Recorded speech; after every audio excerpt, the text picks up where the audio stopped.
Let's turn back to the breaking news in the Russia investigation. We're joined by Congressman Eric Swalwell. He's a Democrat on the House Intelligence and Judiciary Committees. Congressman, thanks for joining us.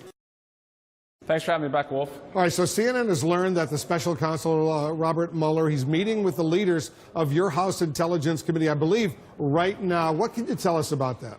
Yeah, well, Wolf, I can't go into any specifics on, when meetings are occurring. I can tell you that we want to make sure that the FBI, through the special counsel cooperation, is able to make progress again on this investigation. We want to make sure that if there are resources that they need to conduct this investigation, that they can do so. And we want to just have an understanding of what the timeline is.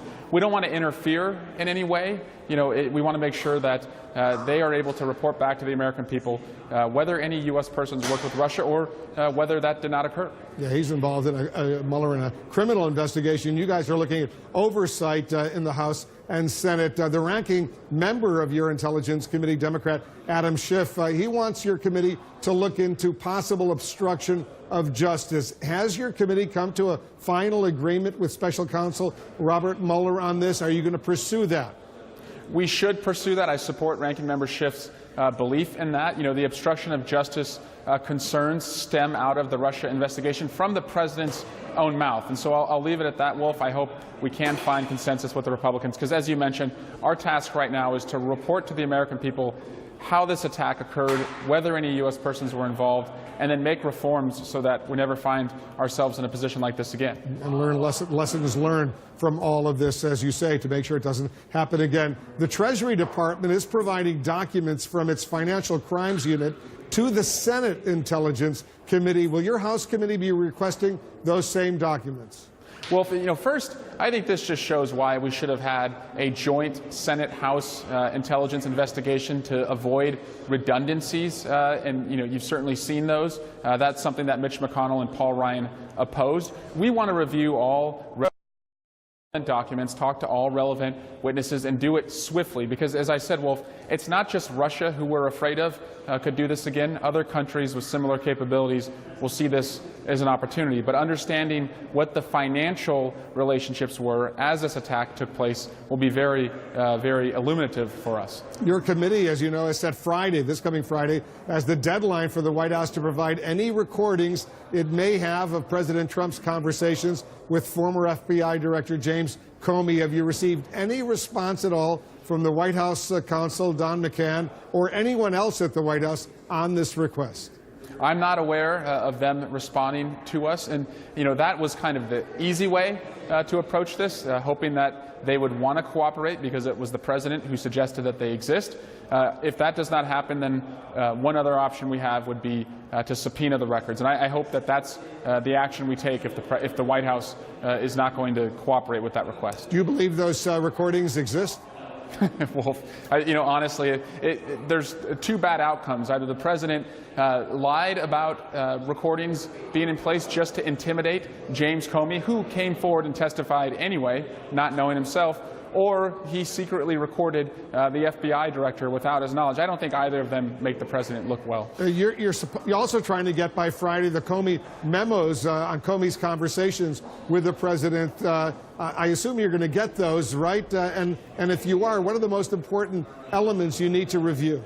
Yeah, we hope we also get those. Again, well, if we don't want to get in the way of what Robert Mueller is doing, so if they're going to report back that would impede their investigation, then I don't want us to get in the way of that. What I hope they tell us is just whether they were contemporaneous, meaning did James Comey record these as he had different concerns, maybe also inform us as to other people he talked to. So if you have what his state of mind was, you could corroborate what he suggested happened, and then also, what was the president's conduct that was so concerning to him, from making the Flynn investigation go away to wanting to shut down the Russia investigation, and also intent of the president.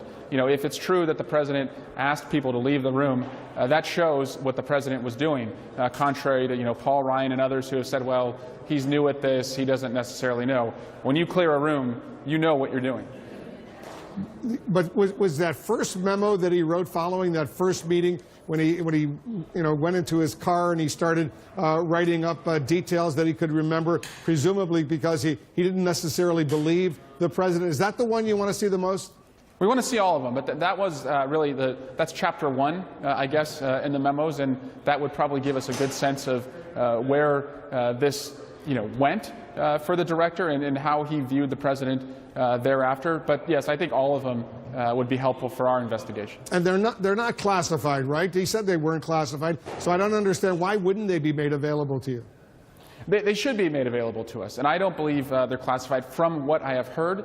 But again, if Special Counsel Mueller says that for other reasons that they would affect his investigation, then that's something that we should consider. We don't have to accept it, but I think we should at least show the respect of considering it if that is a reason given. Democratic Senator Sheldon Whitehouse of Rhode Island, he's a member of the Judiciary Committee. He believes General Flynn, Michael Flynn, who was fired as the president's national security advisor, is now cooperating with the FBI. Based on what you've seen, Congressman, do you agree? I don't know, Wolf. I can't say. Certainly, just as a former prosecutor, I can tell you that when you have cooperative witnesses whose testimony can otherwise be corroborated, that always helps you go farther in your investigation. I can't speak to General Flynn's cooperation. All right, stand by, Congressman. There's more we need to discuss, and we will right after this quick break. I want to get back to Congressman Eric Swalwell. Congressman, do you believe these incidents with Russia will encourage President Trump to take the threat posed by Putin more seriously? We need him to, and two thoughts, Wolf. First, whether it was bad judgment or collusion, time will tell, but the president, through his campaign and this administration, has drawn us awfully close to Russia, and you have to ask, what have we gotten out of it? We know what Russia has gotten. They've gotten the president to reduce the role of NATO. He's given them national security secrets in the Oval Office, but Russia is threatening our armed forces and the people who serve our country. The other thought, Wolf, is it looks like we are at war in Syria, but this would be a war that would be without the authorization of Congress, and it's time that Congress votes on what is the timeline, what is the troop commitment, and what is the terrain that is covered. Today, the White House press secretary, Sean Spicer, wouldn't answer whether President Trump actually believes that Russia meddled in the 2016 presidential election. What do you think why do you think the president still has doubts about this, even though the entire U.S. intelligence and law enforcement community says they did?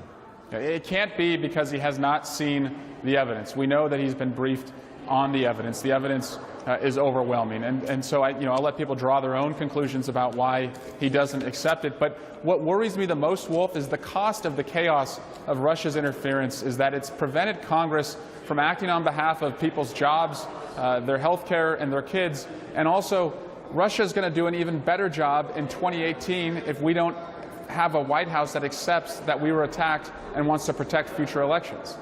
Congressman Eric Swalwell, thanks so much for joining us. My pleasure, Wolf.